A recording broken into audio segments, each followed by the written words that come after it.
말씀 톡톡. 사람들이 어찌하여 아랠 줄을 모를까. 제2장.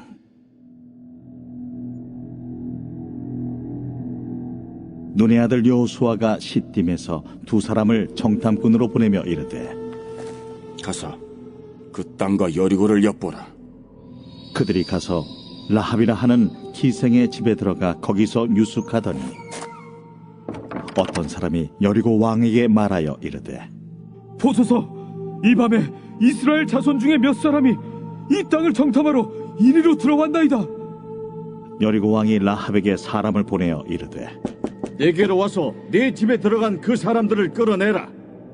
그들은 이 온 땅을 정탐하러 왔느니라. 그 여인이 그 두 사람을 이미 숨긴지라 이르되, 과연 그 사람들이 내게 왔었으나 그들이 어디에서 왔는지 나는 알지 못하였고, 그 사람들이 어두워 성문을 닫을 때쯤 되어 나갔으니 어디로 갔는지 내가 알지 못하나 급히 따라가라. 그리하면 그들을 따라잡으리라 하였으나 그가 이미 그들을 이끌고 지붕에 올라가서 그 지붕에 버려놓은 삼대에 숨겼더라. 그 사람들은 요단 나루터까지 그들을 쫓아갔고 그들을 뒤쫓는 자들이 나가자 곧 성문을 닫았더라.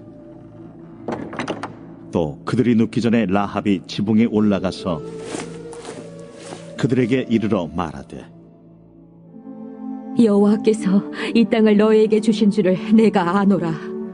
우리가 너희를 심히 두려워하고 이 땅 주민들이 다 너희 앞에서 간담이 녹나니, 이는 너희가 애굽에서 나올 때에 여호와께서 너희 앞에서 홍해물을 마르게 하신 일과 너희가 요단 저쪽에 있는 아모리 사람의 두 왕 시온과 옥에게 행한 일, 곧 그들을 전면시킨 일을 우리가 들었음이니라.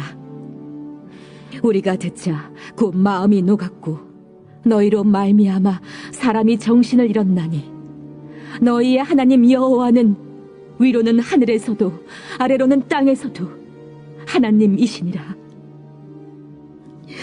그러므로 이제 청하노니 내가 너희를 선대하였은즉 너희도 내 아버지의 집을 선대하도록 여호와로 내게 맹세하고 내게 증표를 내라.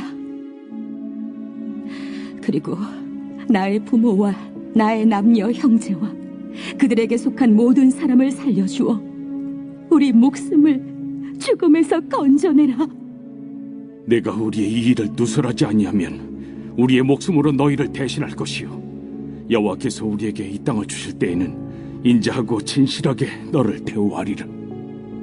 라합이 그들을 창문에서 줄로 달아내리니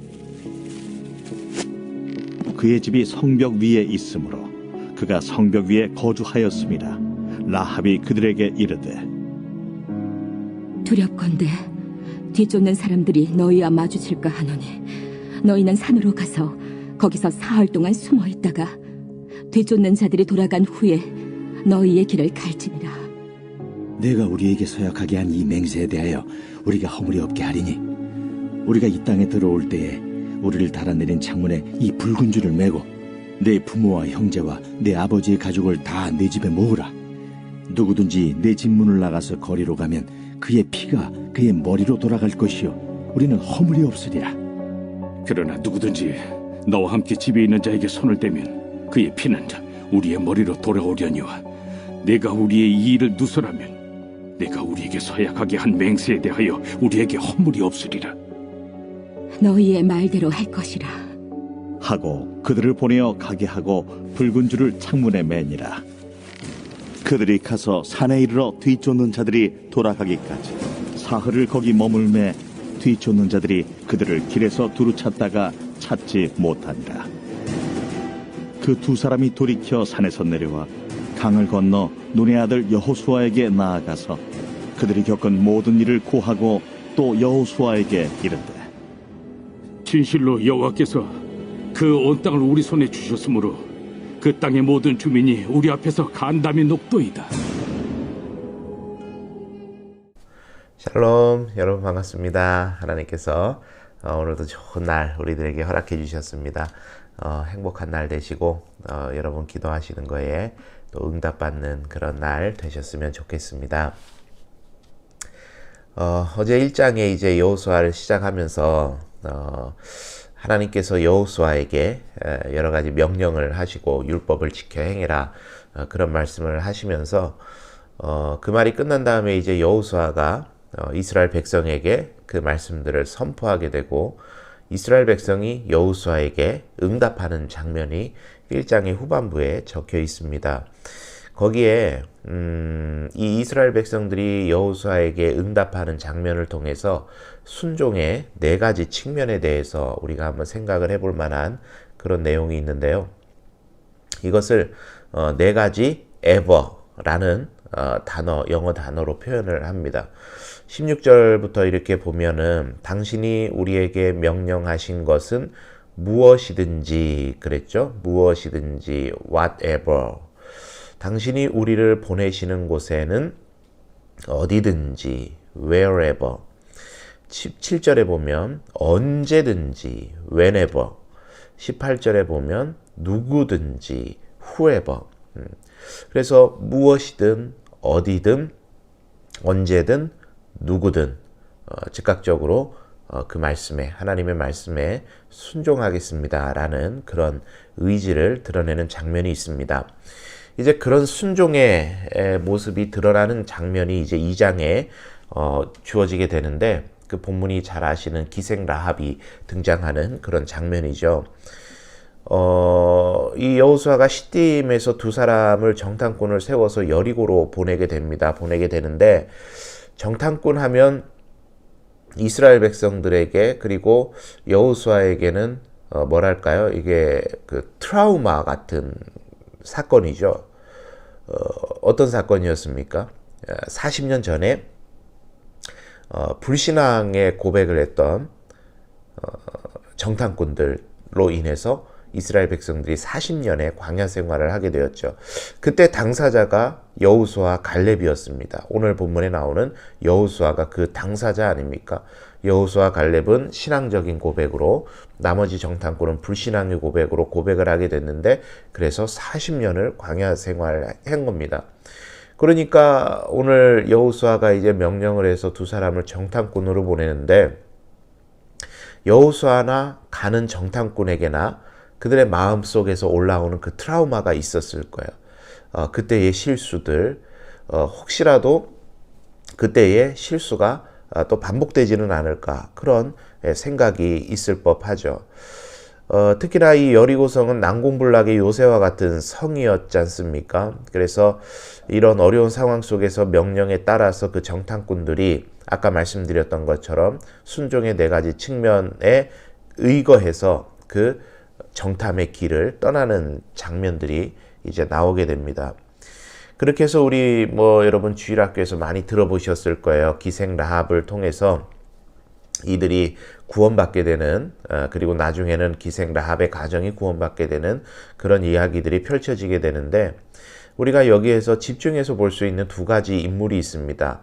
하나는 기생 라합이고 하나는 기생 라합을 이 숨겨준 정탐꾼을 찾기 위해서 왔던 어떤 사람들입니다. 어떤 사람들이라고 성경이 이야기를 해요. 어떤 사람들.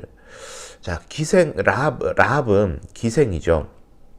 기생이라는 것은 사실 동서고금을 막론하고 이 뭐랄까요? 좀 더 원색적으로 표현하면 창녀라고 하잖아요. 대접받지 못하던 직업이었달까요? 그런 일이었죠.